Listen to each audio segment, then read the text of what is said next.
tell me about today. What was breakfast like? Breakfast was painful. Was it painful? Yeah. Why? Because we were out late last night. Got home at 1:30. Usually I'm in bed by 8:30. So, Cinderella didn't get to bed. Didn't get to the ball. So no, I had people coming over for dinner. I love cleaning house, doing dishes. But I was just sore just from running stairs yesterday. Yeah. And then, have you been to flying canoe? I've never been. You were talking about the flying canoe? Flying canoe is unbelievable. Tell me about it. It's incredible. Down in Mill Creek Ravine, Faculty St. John, there's a trickle of everything. It's the celebration of heritage, French culture. There's people literally with canoes wrapped around them. There's light. They light up the entire Mill Creek Ravine. There's trails of things to discover and see, and music and square dancing and food and sound.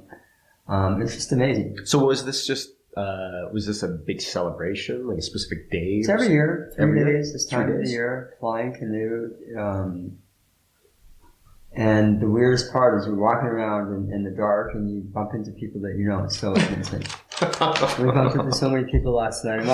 And I'm a crazy photographer. I love, there's one area where there's some people square dancing, and I jump in the middle of the square dancing floor. Yeah. And this guy's trying to teach people how to square dance, and I've got the camera shoved up their nostrils and shooting. And of course, there's 6 friends of ours that we bump into, and it's just, it's great. And then of course, 11 o'clock at night, I had a gig to shoot for friends, Mark and his band, in the theater. And I'm a very active shooter. I love getting into like a dirty shirt. Again, jumping on top. So what do you mean? Like you get, like when you say getting in there? So if you have a band of 13 people, yeah. I'm literally standing on a speaker behind the lead guitarist, shooting on top of his head, over everyone's head, and then capturing the crowd. So I get kind of their vantage, and it's a viewpoint that no one would normally see. And I think that's what people love about my photography is I get into that aspect of flow, yeah, where I become part of the action, and actually to some degree change the energy of the room. And that's really cool. Yeah. Because some people might not want their picture taken, but the minute they see how crazy and goofy I am, they're like, oh, I'm going to do the paparazzi thing. And then all of a sudden they realize that I'm enjoying it, then all of a sudden their hands come down and they're laughing, right? So they're actually, they're schmizing. It's so funny with like photography, like, I've just, as an amateur watching shows about it, just seeing people when they're trying to take pictures of folks, and how do you take down like that kind of barrier between the people. It's like the idea of like if you're walking down the street and you smile to somebody, that smile might be contagious. Yeah, it's the same thing. It's an authentic way. So when I shot the Lululemon 10K race the first year, right, 5,000 people running across the high level bridge. Yeah. And my plan was to stand in the middle of the bridge and have everyone run at me. Through you. Just through me. 5,000 people. What could go wrong? Yeah. Right? So with the lead runners, I realized, maybe this stupidity in that choice, because I'm pretty fast, 400 meters. I can sprint pretty fast. So when the lead runners were running up to me, I realized I need to get further up the bridge, so I ran with them. And then as they passed me, then I saw a crowd. Like it's wall to wall. It was like a tidal wave, a tsunami. So right away I jumped up on these steel ropes, the guardrails. And I stood on one rope and grabbed the other rope and held my camera in my right arm and leaned over like a ninja, and people ran under me. Nice. And the coolest part is so many people, because I'm very involved in the fitness community, knew me and they were yelling out my name. And that gave me the strength not to fall down. Right? Because it was physically not an easy thing to do. But then right away you're in it. You're in it like a dirty shirt. Yeah. And then everyone sees that. And they're all smiling and high-fiving, and they're playing up to the camera, and you're just getting different shots. It's not just people running, trying to make it across the high-level bridge and thinking about the next 9K. They're actually going, wow, this guy's nuts. I'm glad I came because, this guy's as crazy as me, and he's capturing this moment that was so special to a lot of the runners. They weren't there to win the race. And then you're part of flow. And of course, when they, do their 9K and have to come back across the bridge the other way, they know I'm going to be there and ready to shoot them. And the shots I got were absolutely, I can't even take credit for them. That's funny. Actually, that's kind of, the more that we chat, being like a part of the, like, whatever the activity is, like, you get right in the middle of it. And kind of, that's a part of your art. That's part of your creativity in a way, right? Like, just being a part of the flow, being a part of whatever the activity is, rather than a spectator. Well, that's what an artist, that's the job of the artist. The artist and the work they create are inseparable. That separates an artist from a craftsperson. So what I mean by the artist and their work being inseparable is the work of art has to tell a picture about the artist's life. It's that simple. What did the artist experience, and how did they visually represent that, or how do they represent that through music, or whatever their vehicle of expression is, in a way that represents their pain, their joy, their life experience that they can share and amplify to others. I love that. Like, let's get into the show. Steven, thanks so much for, being a part of, the Hero Journey show. What we're going to do here, and the point of the show is taking stock of rule breakers, game changers, people who think differently. And I think you're definitely one of those folks. You're a cancer survivor. You're an influencer in the mental health and wellness space. You're an artist, entrepreneur. You've done some massive fundraising. We're talking about art, and we're talking about creativity and like what it means to be an artist. I just want to start this off and just let's just talk about your art a little bit. Let's maybe we've got a piece of art. Let's just bring it up. I think this is the most recent piece of artwork that you've done. Can you tell me a little bit about how you feel when you're doing your art, and also the process? The process is, we'll start with that. It's very accidental. So often, people will ask you, what's your favorite painting? And why did you do that? And for me, the answer is always, I don't know. I love this idea that when the artist has found themselves, they're lost. So if the minute that you figure out who you are, you're not an artist. You're always searching, you're always pushing. Creativity could be described almost as a destructive process where you're trying to take down a barrier so you can understand what's on the other side of that barrier. And so for me, after, my 10 plus head and neck surgeries and coming back out into the world, which was very difficult, because, physically people look at you and some people might not be able to tell that you've had cancer and you've had all this reconstructive surgery. But for me, I can feel it, not only physically.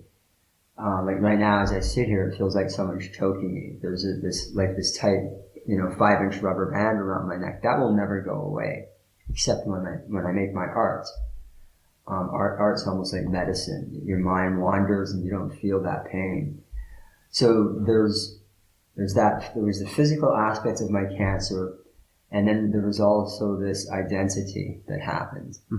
When they, do the surgery, the 14-hour original surgery where they literally cut through your jaw, around your neck, peel your face off, break your jaw, swing your face open, okay, and then margin out the cancer and then take a part of your arm and rebuild your throat.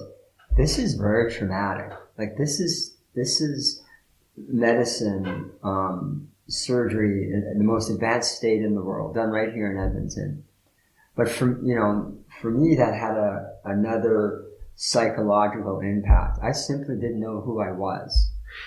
So we chatted a little bit about this piece of artwork where you're saying that when you're trying to build this collection, it was about you before and you after.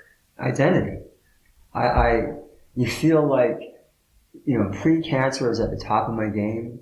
Doing brand consulting for Apple and Xerox, the Department of National Defense, having a successful brand consulting agency, financially being able to support myself, and then post-cancer, not being able to speak, losing my communication company, not being able to get a job, because I sounded like I was drunk, and, really losing all of my ability to earn an income. Mm-hmm. And it was hard. And even harder than that was my loss of identity, as a human being. And I think the impact of the whole process of surgery and cancer.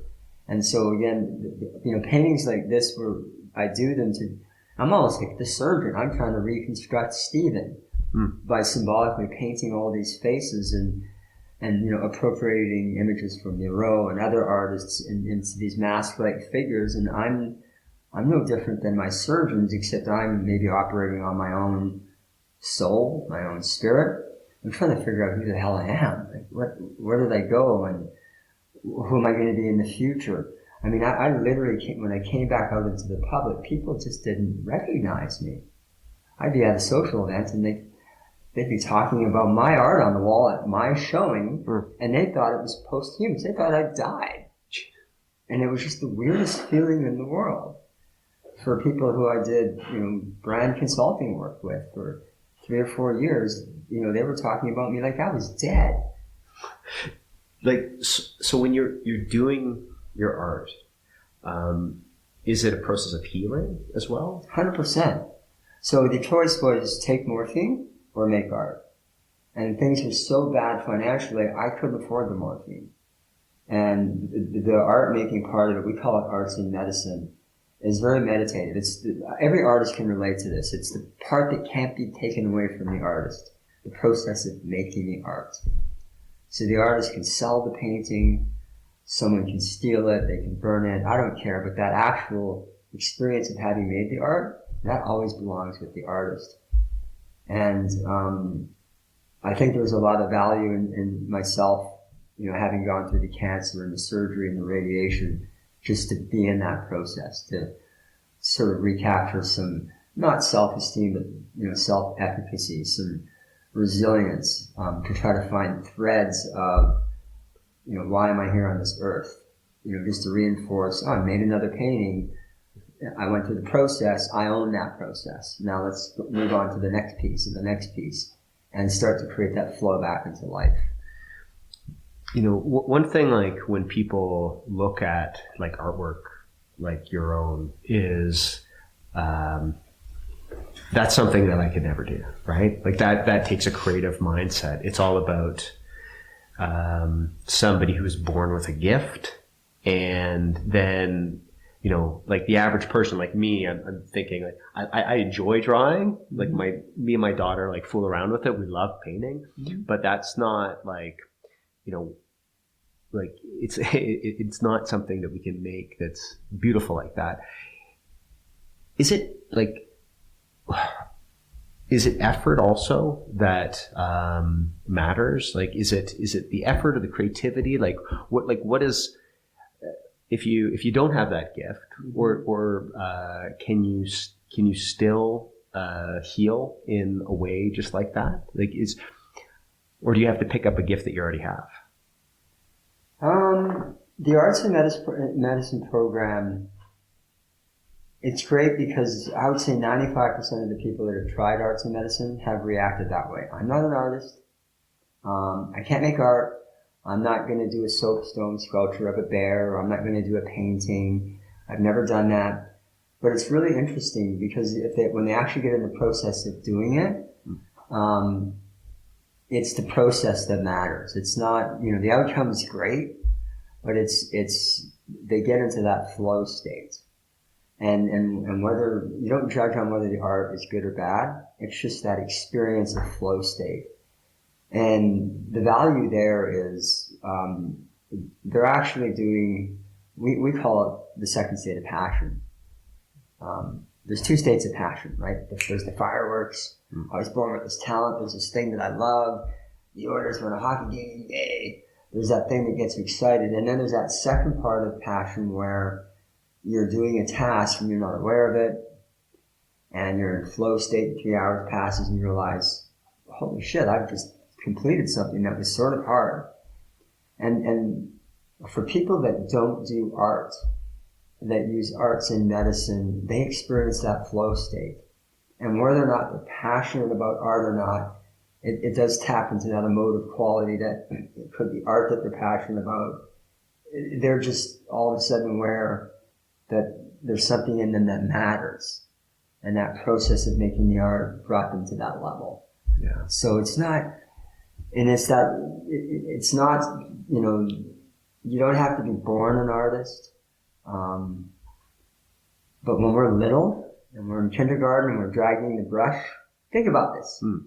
And on that piece of paper, when we do the painting of the house and the mom and the dad or the dog or the happy picture, when we drag that thing through the mud and we run home and we show our mom and dad, if we're lucky to have a mom and dad, and they put it on the fridge and there's that joy where they say, oh, it's beautiful.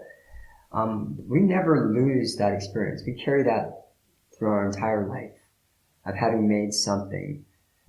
And then all of a sudden we grow up and we lose that. Yeah. That's sad. Just that freeing feeling, like we can just go out and do whatever. Yeah. Another place that it's almost like a cathartic state for you, I think, is athletics, right? It's something that you've used in your life to create a space where you can be in flow state, right? Mm-hmm. Can you tell me a little bit about, like, when did you use athletics in your life to kind of like take yourself back, to make sure that you were in a place where you could be your best? Well, my dad brought my brother and I up very competitively. So we played competitive soccer, competitive tennis, track and field at school, rugby, everything. We were brought up in a very athletic family. But my dad always put my brother and I against each other, and maybe that wasn't such a good thing. And for me growing up, I was surrounded by Hungarian grandmothers and aunts, and they could cook, pastries. Yeah. Plus, I loved chocolate and ice cream. But I was teased a lot growing up, fatty, 2x4, my entire youth growing up. And it hurt. Like, I even reflected upon that this morning. It was hard. And at a very young age, I made a decision, probably 9, 10 years old, to start running. Because at one point, it's like Forrest Gump. I just started to run and joined a running club and just got really good at it and got faster. And I realized I took that pain and turned it into, it was a very growth mindset at a very young age. And that's always been me. That's, a lot of people misunderstand my passion as being an athlete or being an artist. But my passion in life is something negative happens, right on. I love a challenge. And so sports for me has always been that way. And lucky for me that throughout your entire life, you want as much variability in sports as you can possibly experience. Like, don't do one thing your whole life. Try different things every year, every other year. What was this? Was this the Gristle? This is the November project. Gristle training. Yeah. This was a big, huge fail and a huge success at the same time. So stair climbing the entire Commonwealth Stadium in less than an hour. So we've done what's called the old 96er, where you have to run lower bowl, upper bowl in less than 59 minutes. And I've done that 5 or 6 times. And then last year, they said you got to run 4 upper decks. You're looking like a beast out there. I looked like I was dying because I felt that way. And so to begin with, I'm not a great stair climber. I hated it, and that bothered me. I wanted to be good at it. See, there's Steven, right? Here's something that I'm not good at. I wanted it to be easy, and it's not easy. So I trained for 9 months to do this thing. I was 55 years old. Yeah. And I did these orange box trainings 2 or 3 times a week where you try to simulate the pain of running for 59 minutes climbing stairs. It's brutal. And I would do that 2 or 3 times a week and draw an orange box in my calendar. Everyone on social media, all my followers, all my friends knew that. They were encouraging me. So when it came to run the gristle, they thought, oh, I'm going to destroy it. And I don't know if I did the taper right. I don't know if my mental game was off. But it was a huge fail. The first deck was 15 minutes. I usually do the first deck in 12. I was 3 minutes over, times 4 decks. And it would have been 12 minutes over my time. But I saw that all my training, 9 months of habits, of good habits, as my identity. And now I can go anywhere in Edmonton and run a Wolfville stairs, a Royal Below stairs, and the respect that people have for my efforts. Mm-hmm. That's my identity. They don't remember if I failed or not. What inspires them is this guy's almost 56 years old. He doesn't really give a shit about his age. He's just living life in the moment, trying to do something that's just so ridiculous and so far out of his comfort zone. That's inspiring. Mm-hmm. And I will live that way to the day I die. But if we go back a bit, right? Like when you're working for Xerox, when you're working for Apple, you mentioned that stress caused your cancer, right? And that sounds to me like a very different place from the healthy Steven that we saw there. Can you tell me a little bit about that time and that experience? Yeah, I mean, you're growing a company and you have international clients and local clients. And at the time, we were leading the industry in terms of how we were using technology to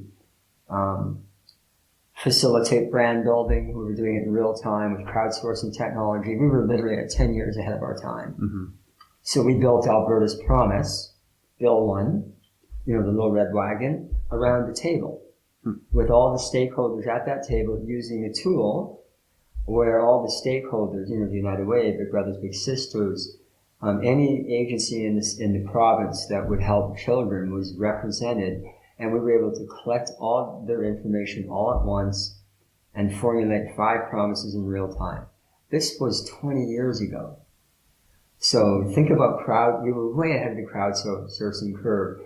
But the demands on my time, the demands on me, the pressure, the stress, having come through the .com boom and then bust, and trying to keep the agency going and then all of a sudden thriving,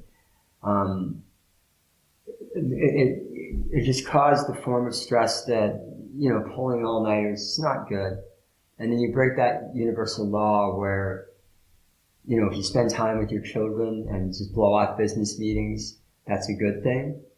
And when that's, stopped happening and became the norm, that's what caused my cancer. It was stress, pure stress. So the cancer hit. Mm-hmm. Some people might know this. Your mother was diagnosed with cancer at an early age. Mm-hmm. One thing with people who have had cancer in their immediate family or close family, and then they have the cancer after, is that it's almost like history repeating itself. Where now it's my turn, right? Like at that time, with that stress and then also with the history, like what were you feeling at that time? Well, when I was, let's go back to my mom. The way that she died, the way that she passed away, it was hard. My brother and I are in San Diego, going to high school, get a phone call from my uncle. Your mom's in the hospital. And this was a few days after her birthday. Her birthday was May 9th. My mom and I were really close. And I always had this feeling of comfort. Like this warm rub on your back that you have a mom. Yeah. And we called her on her birthday and no answer. I just got this really odd feeling that something's wrong. And sure enough, my uncle calls, everything's fine. We learn later on it's not fine. We fly back up to Vancouver. It's calcium deposits, all this, moves from that. So, she's got seizures to, it's cancer. You got to go to the hospital. You show up at the hospital. They've just done this major surgery, where they cut her head open, her brain, and they took a look at it. And the cancer had spread so fast. And you ask the surgeon, is she going to, if she comes back to consciousness, will she recognize us? And in that moment, you don't get an answer. And you realize you're never going to get to talk to your mom again. Even though she's still alive and hooked up to a machine, you're trying to process all this. And when I went down into the ICU, into the basement, to say goodbye to her, you got to realize there's 12 people in a room. They're all covered in white sheets, all hooked up to ventilators. And the nurse says, "That's my mom over there." And you go over, and you don't even know that that's your mom, because it doesn't look like her that you're saying goodbye to. 15 years old. Yeah. The trauma of that is with you forever. And then so when I was diagnosed, that was the first thing I thought of. That instantly is like it happened yesterday. And I made the decision there and then that I was going to be born into a different cancer family than my mom. I had to be. I had 3 young boys. I didn't want history to repeat itself. And I needed to there and then change the rules of the cancer world, of the cancer game, and started to do things that were very instinctive and very different in terms of battling cancer. With your mom, were there certain things that she imbued in you, or what did she mean to you in the moment that you found out that you had cancer? I think, the one thing that my mom did that a lot of people didn't know, she had a Hungarian restaurant in Vancouver, super high end. And, this is 30 years ago. So, a couple would go out for dinner and spend $150 30 years ago. Wow. At a Hungarian restaurant.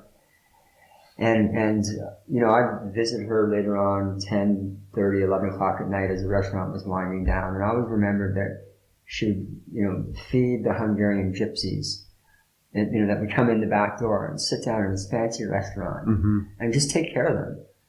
They'd be eating the same food for free that other people were paying a lot of money for. And she really cared about her tribe, about taking care of others who were less fortunate and didn't want any attention for it at all.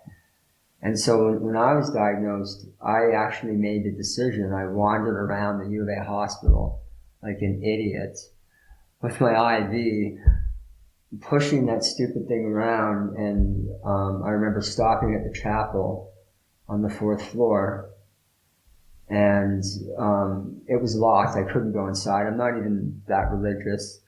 Hadn't been to church in years. And I just prayed. I just prayed to God or someone. And I made a deal, let me grow up or let me survive cancer, so that I can see my 3 boys grow up. That's it. And if the deal was, I'll spend the rest of my life helping others. I'm not going to fight cancer. I don't care. I'm not going to try to beat cancer. It's just, I will help others for the rest of my life, allow me to see my 3 boys grow up, something my mom couldn't do.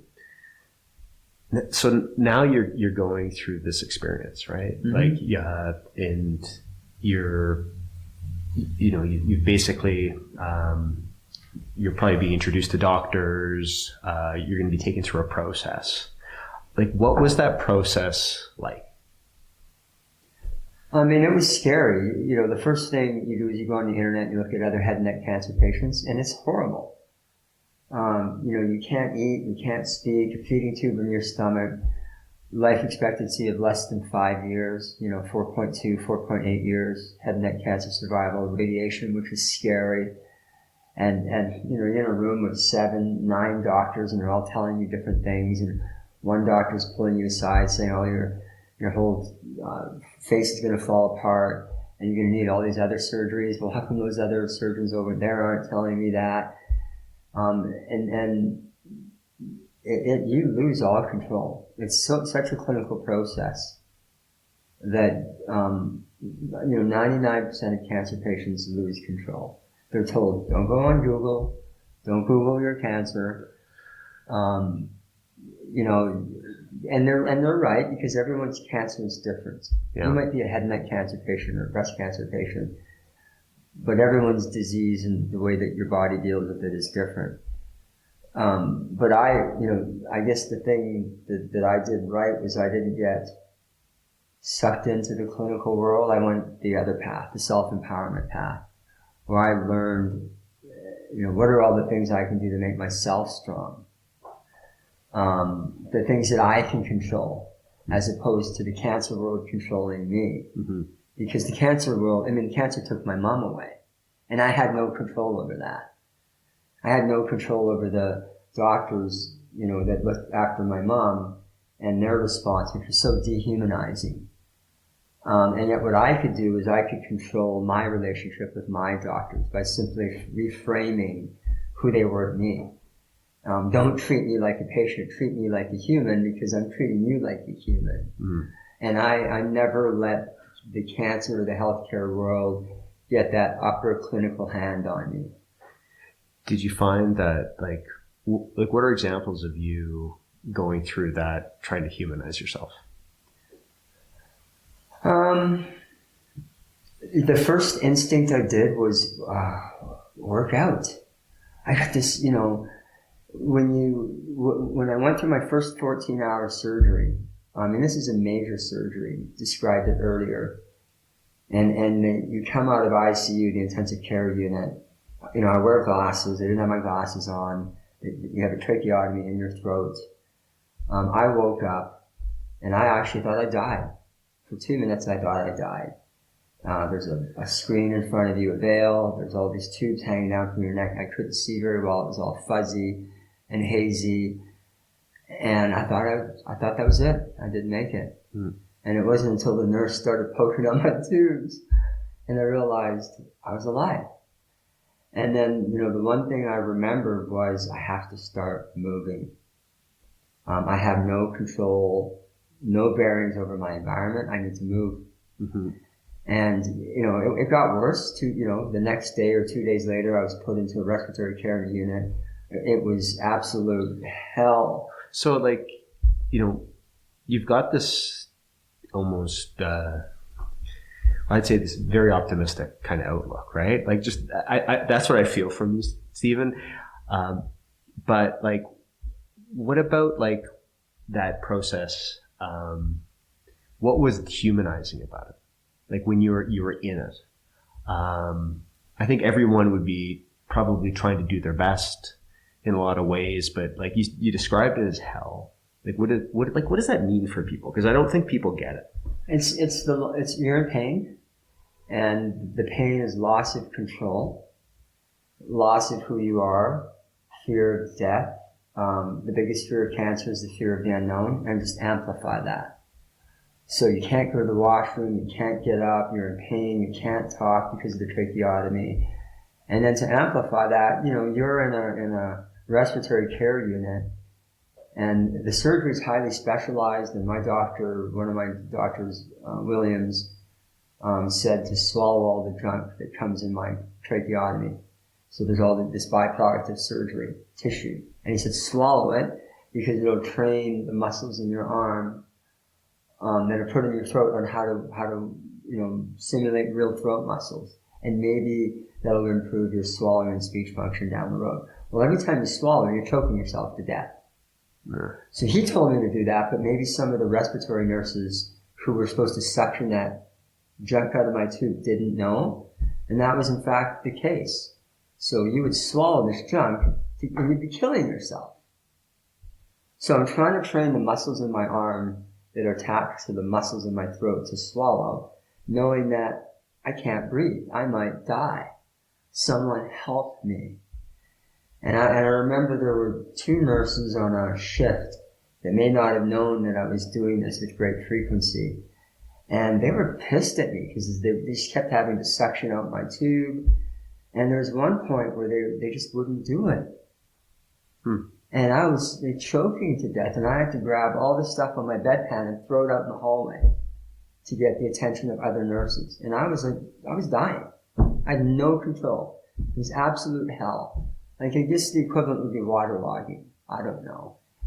And they would come up to me and they'd yank my feeding tube and they'd mumble stuff like, you know, you shouldn't have smoked.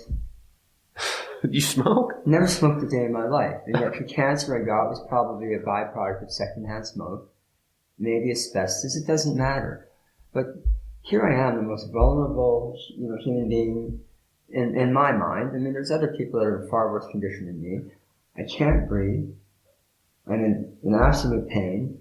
I'm killing myself, trying to train my throat muscles to swallow. And someone is judging me, telling me that I deserve to get my cancer. It was just, you know, these two respiratory nurses. And that was probably second lowest point in my life. It was hard. And I was even fortunate that they, you know, they suctioned me out. I was obviously under great relief. I could breathe again. I mean, with your experience, and what do you see as the problem with our healthcare system? Because this is something that you're fighting to make different. Where is the healthcare system broken? Well, we don't have a healthcare system. We don't. And I don't mean that out of disrespect to all of the amazing work that doctors and nurses and care teams do.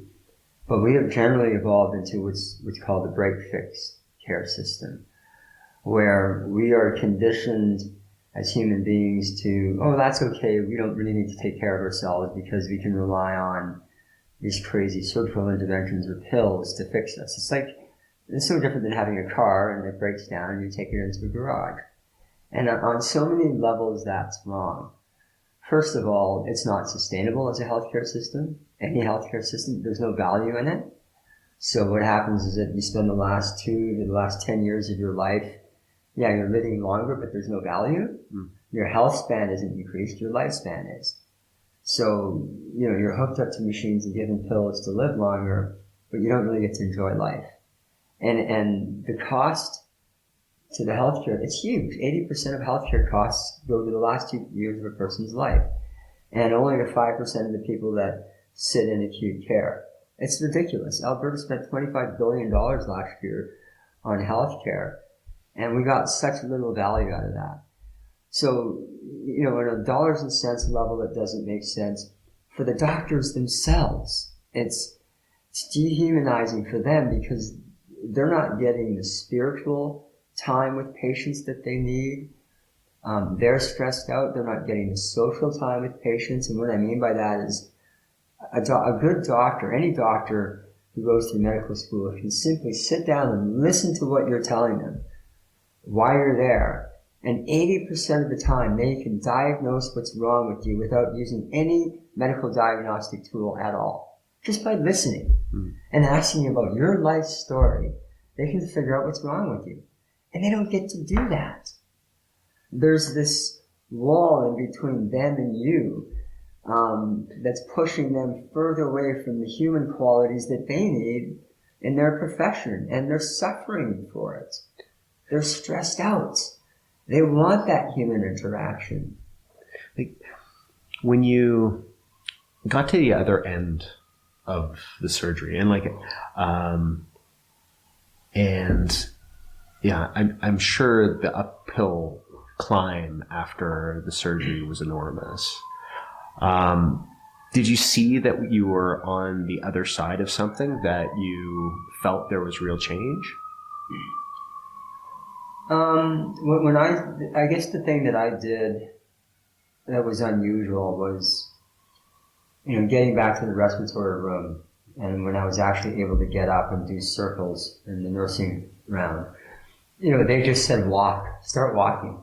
Well, day 2, I was at a slow jog. Day 3, I was jogging. Day 4, I was, almost running with my IV unit. And, when I got home 2 weeks later, I started to walk around in the River Valley. Then I was doing, core work. Then I was doing strength training.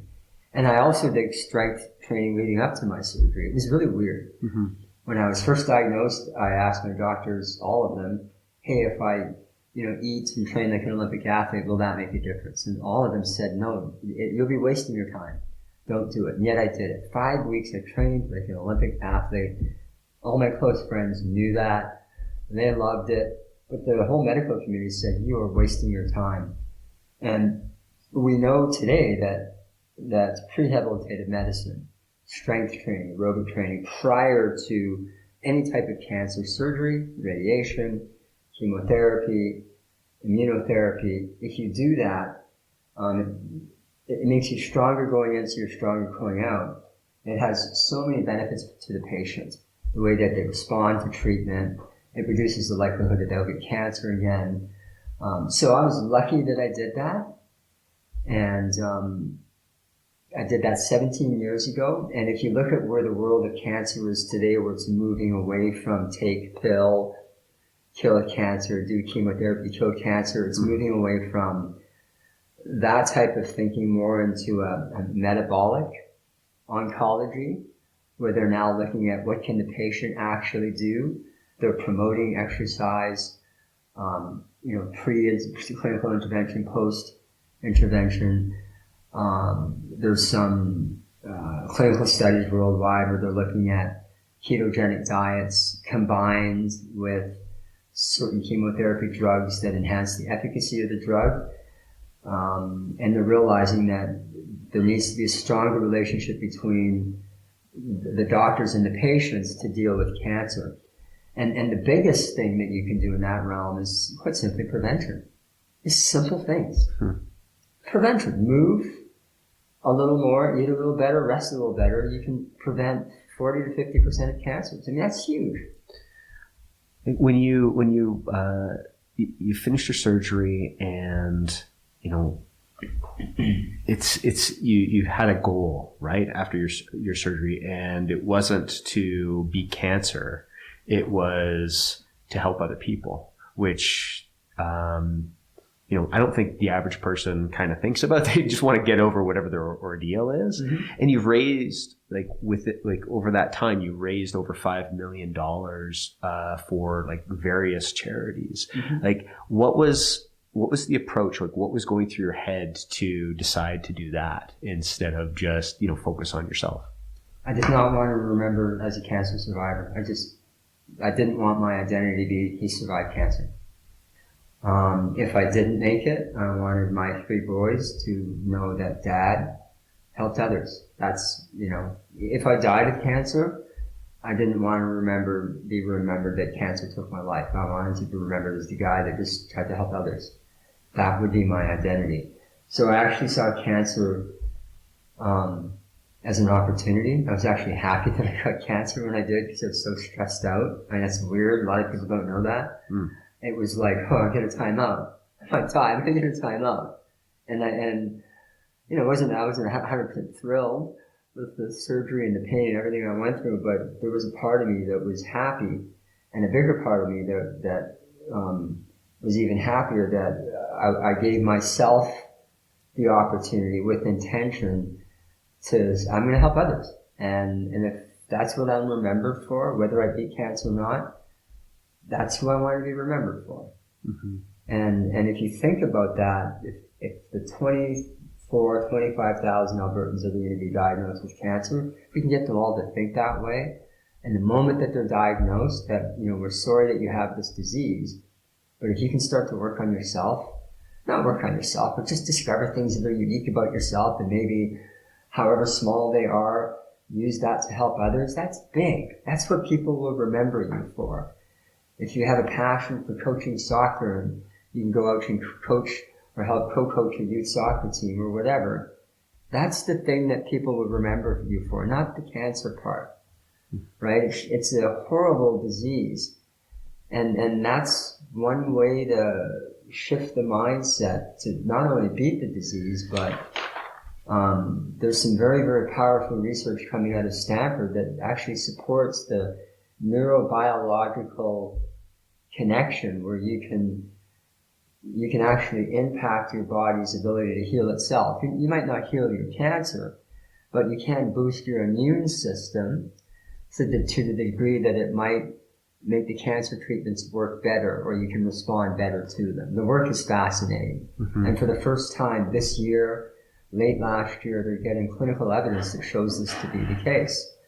And Sid Mukherjee, who authored the book, The Emperor of All Maladies, it's a biography on cancer, he would hate me saying this right now. He would say, Steven, you can't say this because a positive attitude can't cure cancer any more than a negative attitude can cause cancer. He's wrong. Sorry, Sid. I mean, this guy's won a Pulitzer Prize winner. He is my hero. He's a lot of people's heroes. But he's wrong. And I don't mean that in a disrespectful way. I mean that, and that maybe he just doesn't, have the foresight of what's happening today, where the collective power of all of our abilities to support each other and to boost, our mindfulness and to shift the way that we think about this disease that we have or any stress in life, can actually change your biological and physiological outcome. Mm-hmm. And the research, it's just to see the research emerge at this time is so reassuring to the kind of work that we're trying to do. So it's the idea of shifting from a clinical path to a more human path is what you're talking about in a lot of ways. And this is the new venture that you're looking to kind of bring about in terms of shifting how the medical community, how the healthcare system works, and that's through PEPY. Can you talk a little bit about what PEPY is and how it can change the world? PEPY is really simple. It is, I realized three things when I was diagnosed, three things I had to do, that I was allowed to do. A, what's my passion? Why would I get up every morning? I love to make art and I loved soccer when I was diagnosed. Okay, how can I use that to help others? Well, I can donate my art and raise money for people who need it. So even though I was going through traumatic surgery and rehabilitation and all this stuff, I was still able to do something that I love to do to help others. So those were the first two dots of PEPY. Everyone needs to have a passion or something that they love, something that motivates them, something that drives them. And if they can figure out how to use that to connect with their tribe, the second dot, stay connected to community. It's important to have a sense of belonging. Those were the first two dots in PEPY. And then I got this crazy idea that if you put a dot below those two dots and took care of yourself, right? Then you could drive energy into your passion and drive energy into your tribe. You could have more energy and quite simply be around for a longer period of time in your life, to explore your passion and find new passions in life and to make new friends in life and discover new tribes and new communities in life. And so when I was fully confident of those three dots and how I used them, I started to coach other cancer patients and then started to do leadership development workshops, University of Alberta, McEwen University, friends, family, business leaders, doctors, other people being, and I just sit down with them over coffee and didn't charge. And then we started to literally develop this system of how powerful these three dots were and how we all need them in our life. And so PEPY got to the point where just a lot of my friends were saying, dude, this is so simple. We need this in our lives. There's so many great motivational speakers and coaching systems and mantras out there, but it's so confusion. There's so much information. Your dots are simple, dude, like they're ruthlessly simple. Turn this into a system, figure out how to scale it, and use it to change the world of healthcare. And then I realized very quickly, a friend of mine, Ryan, who owns a CompuVision CEO, said, Steven, you need to take PEPY and you need to put that on Alexa. And so we did it. And so we actually programmed a speaker to respond to, hey, Alexa, I had cancer. What do I do? And we right now are able to program natural language processing into Alexa, where she will respond in a far more human way than an oncologist could. So right, when you're diagnosed with cancer, it's, for the most part, it's your treatment path, right? Surgery, chemotherapy, radiation, immunotherapy. Don't Google it. Here's what's it's all clinical. And in that moment, when you hear those three words, you have cancer, you're taking down this clinical path. So we thought if you could program a speaker to respond in a more human way to say, well, I'm sorry to hear that you have cancer. That's bad news. There's going to be this clinical process. Everyone's unique. Your treatment's unique. But before you go too far down that path, is there something that's important to you? Is something that matters to you? And if there is, write that down on a piece of paper and put it by your bed. And every day when you wake up in the morning, tell yourself that thing you wrote down, if it's your family, your business, making art, gardening, wanting to see your children graduate, wanting to go visit your brother in Houston, whatever it is, that's bigger than cancer. And so right there and then, we realized we have very powerful leverage over the world of oncology. So with PEPY, eventually we're going to turn the speaker on and make all of this available, but we're not doing it to negatively disrupt the world of cancer. It's a teaching tool. Because, now that you can program artificial intelligence to be more human than the clinical system is, you don't want AI to replace humans. You want AI, in fact, to get the clinical world to be more human, to use it as a tool to teach human qualities that are otherwise being missed right now. That's the power in PEPY. Everything that we do in PEPY is meant to get people together face to face. And we'll be using AI to do that. That's unbelievable. So it's the idea of taking technology, taking a process to get in the middle of cancer and to make it a human experience. It has to be, not cancer, but any chronic disease. When I did a pitch, we have a growing business. We're lucky that we have 5 employees, one who barely gets paid and, 4 others that are bootstrapping. We have an amazing team. We had an opportunity to pitch.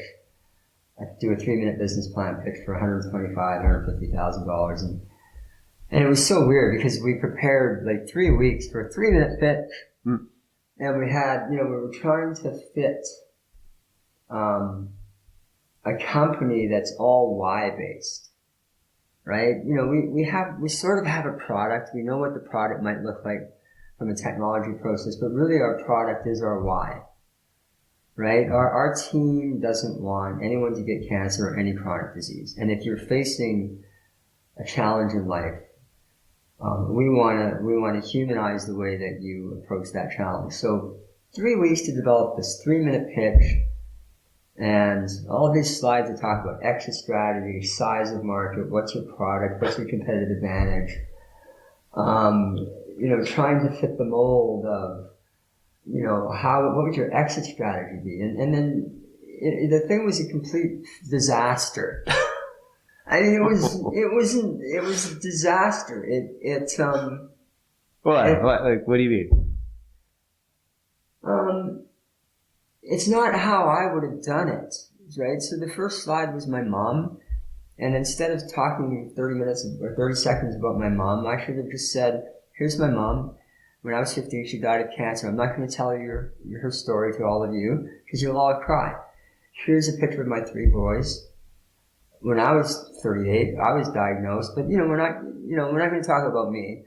We're going to move on to this fact that 1 or 2 of the people in the room, 1 out of 2 people in Alberta, in Canada, will be diagnosed, will be told they have cancer in their lifetime. And I should have stopped the presentation there and said, and you know what? I'm not going to talk about our exit strategy and the fact that the size of our market is $4.3 trillion, like the size of the healthcare industry and the wellness industry in North America. I'm not going to talk about that. I'm not going to talk about our plan for the next 6 months. I'm not going to talk about all these other slides. I'm going to talk about you in the room, the 150 people in the room, and the fact that our team of 5 people don't want any of you to get cancer. And the fact that right now in Alberta, there's 75,000, 80,000 people living with cancer. And there's going to be another 25,000 diagnosed this year. Add up the numbers. And then there's friends and family that have to support those people. So we're talking about 400, 500,000 people right now. And here's the crazy part. For the people that have cancer, they don't have the single voice that says, we don't want any of you to get cancer.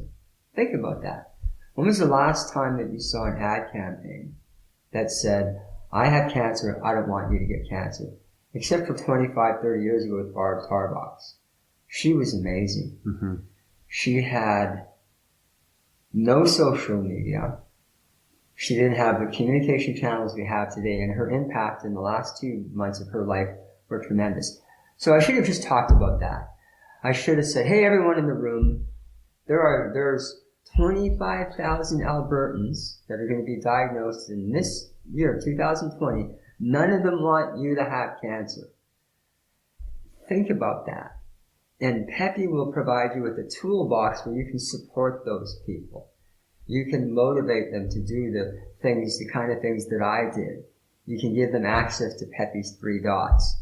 And by doing so, by empowering them, you're empowering yourself, because you're taking the prevention methods that will help you not only prevent cancer, but other chronic disease. I should have turned the room into the presentation and just forget about all the business side of it. I mean, it's insane to think that you're trying to change the healthcare system and change the behaviors of human beings and change the world of cancer and then think exit strategy and even to make money on that. It doesn't make sense. No, you're trying to solve a problem. Like you're trying to make some kind of impact and make some kind of difference, right? It's not about doing a 1, 2, 3 pitch. So I blew it. I just, in hindsight, what I realized, it shouldn't have been me talking about the 3 dots. It should have been someone on our team, like Linda, our chief operating officer. Her dad died of cancer and had a huge impact on her family, and she has other friends that are going through cancer right now. And when she first saw the 3 dots, she was probably thinking, how are 3 dots going to change healthcare? How are they going to change the world of cancer? And then when she saw my passion around the 3 dots and understood my why, my pain, my purpose in life, and how it aligned with hers, and she saw how simple the 3 dots are and how badly they're needed, she should have told the story about the 3 dots, not me. And so the fail of the presentation was this huge win. So moving forward as a company, I won't be the one that will be empowered to talk about our secret sauce. It will be other people that will go, Steven's a bit crazy. He thinks 3 dots are going to change the world of healthcare. But you know what? I believe it. And so even from a communication perspective, that's a huge win for us as a team. Yeah. Like it's funny how much it's needed to have the human element as a part of what it means to get better, right? And I think that people are really open to that idea. There has to be a spark, but there also has to be a philosophy and a movement of people kind of getting behind it. So it's exciting. I think it's exciting, kind of the next stage, the next steps that you guys are going to kind of move towards. Like, what would be something that you would tell people who think that you can't make change in this space? Maybe we'll end it off like that. You have to think about the power of simplicity, and you also you have to create that story for them. it is vision, but it's also shared vision. So, for example, there's 110,000 people that work for Alberta Health Services. The CEO of Alberta Health Services is passionate about prevention health. So, as a leader of an organization that spends 1/3 of our province's money, I would suggest to her that if she's passionate about prevention health, where Albertans don't get cancer, cardiovascular disease, and all this other stuff, that everyone on her team is behind her. So they all need to practice prevention health. They all need to be stewards of her shared vision. That way, and so now you have 110,000 potential customers for PEPY, because they could use the PEPY model. I would like to train all the doctors, anyone that works in AHS, on the 3 dots. And then once they understand that passion is their spiritual health, tribe is their social health, health patterns is their physical health, if they do those 3 well, their mental health takes care of itself. So if all those healthcare workers were stewards of this sort of new healthcare system, this personalized healthcare system, when you go into for any type of treatment, surgery, doctor, checkup, visit, if the doctor writes you a prescription and says, oh, you need to exercise more, or you need to eat more rainbows, which is a salad, right? Or you need to connect more with others, you're too socially isolated, that would be good for your health. The fact that they're doing it themselves and they're taking their own medicine would mean that it's actually believable, right? Same way as, oh, I have a headache, I'm going to take aspirin, the headache would probably go away, right? Or Tylenol or whatever. Well, I take these 3 little pills, they're called PEPY, these 3 dots in my life. I do them, I practice them. And if you practice them, one of the 3 dots or all 3 of them, it's going to help. But until that type of change happens, the healthcare system will continue to go down the path that it's going. And so this needs to come from the outside. We're going to build a movement. We're going to get noticed, through the healthcare system, and hopefully there'll be a point in time where they'll go, okay, let's figure out how to introduce this concept maybe within the healthcare system and see where it goes. And then the numbers, you look at corporations that look at health of their staff. A lot of companies are interested in mental health and how PEPY can be used as a tool to build self-resilience. So I have this saying in life, a lot of people say if it doesn't kill you, it will make you stronger. I challenge people to think if it's not making you stronger, maybe it's killing you. So if you're in your job, if you're in your path of life and you're doing things that aren't incrementally making you a little bit stronger every day, maybe it's taking years off your life. So are you doing things to nurture your passion, your spiritual health? Are you doing things to take care of your tribe, your social health? And there's I think in the corporate world, the world in general, there's a huge need for us not to react to just physical health, but also mental health. We can't wait for people to develop mental health problems. When children are born, they should be born into a system where they're given a toolbox that says, hey kids, we're going to do these exercises, and as they grow up through life, they're going to be introduced to a little bit of struggle. They're going to be introduced to something they might be passionate about. They're going to value their tribe. They're going to be, not forced to put away their communication devices, but, they're going to be trained that it's important to have interactions. Yeah, real interactions. And then by doing all this, they're going to grow up much healthier in a proactive mental health way. And that's at the heart of PEPY. Yeah, that's awesome. Steven, thanks so much for taking the time to hang with us today. I just wanted to ask, if we're going to learn more about PEPY, what do we want to do? We have a website. It's PEPY, PEPY.life. We are launching a series of workshops at the end of February 2020. The workshops will go for 6 months. They're free for people that are cancer patients, and $75 for people who are friends and family, or people that just want to learn, about how they can use the empowerment tool for themselves. So they're effectively sponsoring the cancer patients. So we're going to do that for 6 months, and we're going to get feedback and grow our PEPY army. So there'll be 2 of these things a month.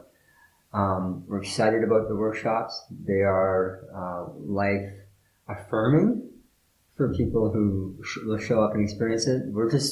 What we've developed as a team is it's fun, it's engaging.